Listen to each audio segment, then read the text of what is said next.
les enfants qui étaient présents à la cérémonie sont venus ici, tout le monde s'est retrouvé. Okay, ah ouais. Voilà, un autre fils. Ah oui. C'est Jean, lui, non? Jean, oui. Ah oui. Marie-Noël aussi. Ah oui, c'est une de ses filles, ça. Oui, c'est Marie-Noël. Parce que Geneviève et Henri s'étaient mariés en 1935, à l'époque où Laborie décide de se spécialiser en chirurgie. Leur première fille naît en 1937, puis leur deuxième, Marie-Noël, en 1938. 1938, c'est aussi l'année où Lucienne et Roland se sont mariés. Et un an plus tard, leur premier enfant est aussi une fille, qu'ils appelleront Micheline. Micheline est donc née le 9 du 9e mois 1939. Il y avait un timing particulier pour les dates dans cette famille-là, comme la suite des choses va amplement le démontrer. C'est moi, ça. Ah ouais? Ben oui. Je sais pas si je marchais dans ce temps-là. 40. 40. Moi, je suis née en 39. Ouais. Ouais. Peut-être au début de 40, là. C'est-à-dire fin 40. En tout cas, là, Roland la tenait presque pas. Puis ici, elle marchait, c'est sûr, en arrière de Roland puis de son frère Raoul. Bref, les années filent un peu comme les machines à tisser que Roland côtoie depuis plusieurs années déjà.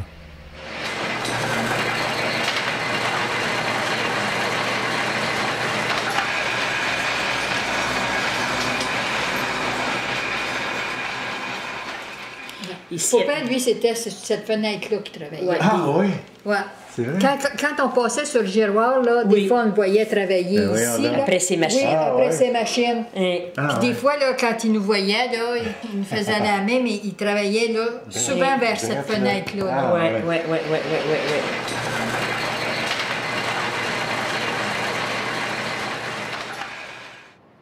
En 1939, Laborie arrive à Toulon avec sa famille pour y faire son école d'application dans la marine. La marine qui sera un peu pour lui comme son deuxième père. Il faut penser qu'à 19 ans, on m'a mis un genou en terre, un coup d'épée sur l'épaule gauche, le drapeau, le coup de clairon, puis on m'a dit vous êtes élite de la nation. À 19 ans, on a tendance à y croire, si vous voulez. Je simplifie les choses, enfin c'est un peu ça. Et alors ensuite, interne des hôpitaux, à l'époque où nous avions un pouvoir considérable, vous étiez le roi du service, celui qui prenait les décisions à 22 ans, vous vous rendez compte, c'est formidable. Et je me suis laissé prendre à ce jeu-là. J'y ai cru, mais bien sûr, j'y ai cru. Et il a fallu pas mal de temps, il a fallu mon métier pour me faire sortir, pour prendre une certaine relativité par rapport justement à ces automatismes de pensée. Ou, pour le dire autrement, comme il l'écrivait ailleurs, ce n'est que plus tard, en palpant la prostate d'un amiral, que j'eus la brusque conscience de la fragilité des dominances et des marques extérieures de respect. Et en aparté, je discutais avec quelques-uns qui l'ont connu, qui nous disaient, mais ils s'en foutaient royalement des distinctions, des grades. Ça lui avait permis de voyager, ça lui avait permis d'avoir un laboratoire et de travailler. Bon, entre guillemets, aux frais de la princesse, tant qu'il était dans la marine. Après, quand il a... Non, ça, La princesse qui apparaît. Et qui nous dit de tourner la page, comme dans les livres-disques de mon enfance, n'est-ce pas? Tourner la page sur ce séjour à l'URSS, sur ce que j'ai appris sur Henri, sur ce que ça m'a rappelé sur Roland. Puis continuer de chercher tout ce qui pourrait m'aider à voir comment nos chemins ont fini par se croiser. Nos chemins qui se font en marchant, comme disait Varela. Et surtout essayer de comprendre pourquoi le sien a croisé celui de Laborie de cette façon-là, sans être capable d'échanger réellement sur leur position. Il me semble pourtant qu'on peut faire des ponts entre les deux. Des ponts que j'ai continué à chercher en allant à La Rochelle, rencontrer Hélène. Hélène qui, comme Michel d'ailleurs, est l'une des rares personnes à avoir connu les deux. Bon, parle-moi de la linguiste qui est devenue chercheuse, professeure, qui s'est intéressée au cerveau. Comme ta rencontre avec Laborie m'intéresse beaucoup. Oui. Est-ce que tu peux revenir peut-être un petit peu en arrière puis dire parce que... à quel moment tu l'as accroché, lui, au passage? Mais c'est grâce à Claude Grenier. Ah hein. oui. Je crois pouvoir dire que c'est C'est difficile parce que c'est quand même assez loin. Et puis, c'était tellement là, c'était tellement en moi déjà que je n'arrive plus à trouver une date de démarrage. Il y avait la révolte de l'Aborite qui était en moi aussi, hein, depuis longtemps et pour des raisons différentes. Et entre Claude et moi, évidemment, il y avait beaucoup de choses qui circulaient. Et donc, comme il faisait venir assez souvent l'Aborite, il me faisait signe à chaque fois. Voilà. Okay. Donc, mais parallèlement, j'avais trouvé quand même les livres de l'Aborite, parce que, tu vois, hier, il y avait une pile. Ils sont là. Ils sont griffonnés, et à l'époque, il était pratiquement le seul sur lequel je pouvais m'appuyer. Je ne pouvais pas m'appuyer que sur des auteurs américains, parce que ça ne se fait pas. L'université française doit avoir des sources... Bon. Quand au début, moi, linguiste, enfin en tout cas angliciste, je dis même pas catégorisé linguiste, je dis angliciste, prof d'anglais, j'ai cherché des neurologues en France. Bon, Jean-Didier Vincent m'a très bien reçu, mais il y en a certains qui je mime. Vous êtes neurologue? Alors moi, je dis non, j'ai un cerveau, je m'adresse à des cerveaux et je veux comprendre. Alors il y en a un qui commençait vraiment comme ça. Et au fur et à mesure, je ne sais pas ce que je lui ai répondu, et puis peu à peu, je lui ai expliqué. Alors, il a fait ça, et l'entretien a fini comme ça. Mm-hmm. Bon, écoutez, demandez à ma secrétaire, là, tout ce que vous voulez.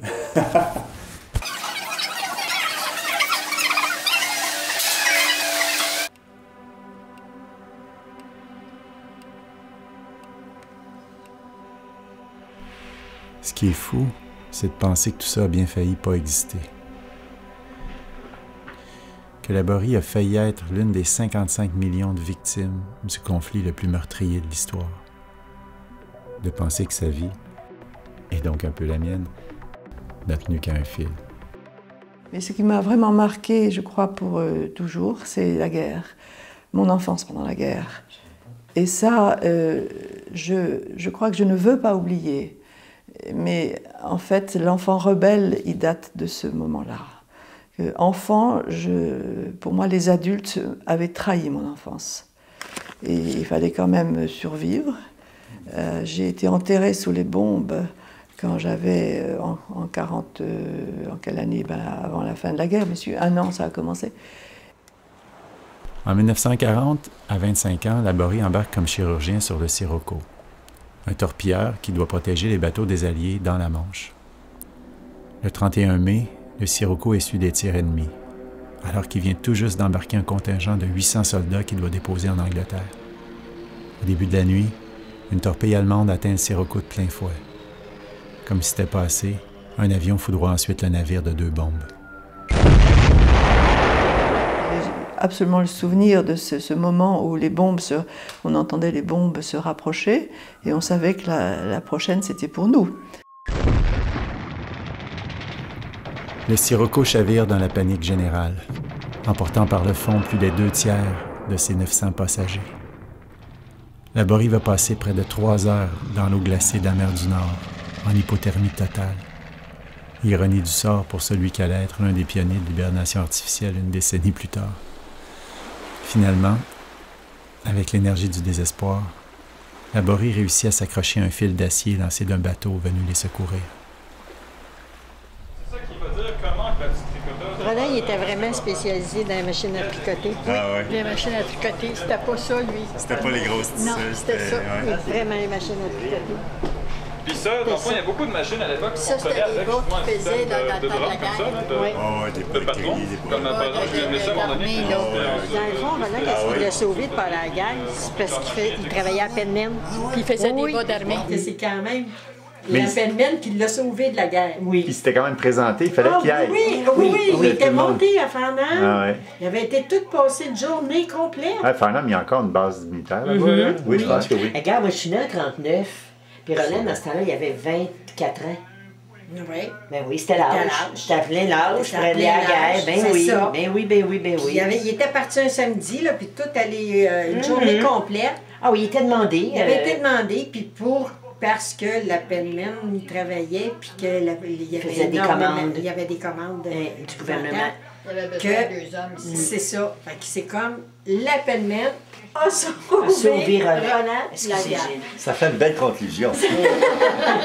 Donc c'est grâce à un Allemand de la Première Guerre que je suis en train de te parler.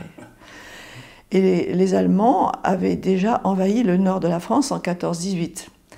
Et ce prince Ruprecht de Bavière, qui était un haut gradé dans l'armée allemande, habitait la maison où moi j'habitais dans la Deuxième Guerre.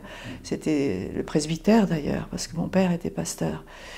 Et c'est parce que ce prince Ruprecht de Bavière a voulu être protégé pendant la Première Guerre et qu'il a construit tout un appartement sous terre, à 10 mètres, pas 10 mètres, mais 3 mètres de béton sous terre, que nous avons été sauvés, les gens du quartier et moi-même. Car quel âge à ce moment-là? Alors, en 1944, j'avais une dizaine d'années, un peu plus. À ce moment-là, Micheline, la fille de Roland, a à peu près 5 ans, 2 frères et bientôt une sœur. C'est qui, c'est toi, tes deux frères? Jacques, Robert et Ginette. Puis j'ai élevé mes enfants pendant très longtemps, 11 ans.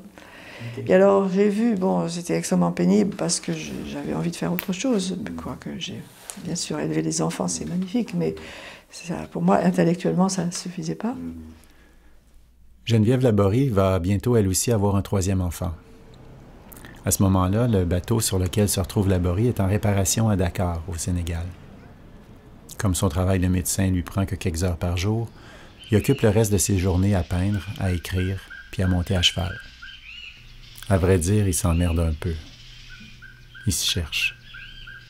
Je n'avais pas la moindre idée de la recherche que je pouvais faire. Donc, j'ai été orientée vers un enseignant à Poitiers, parce qu'à La Rochelle, il n'y avait pas d'université. Okay.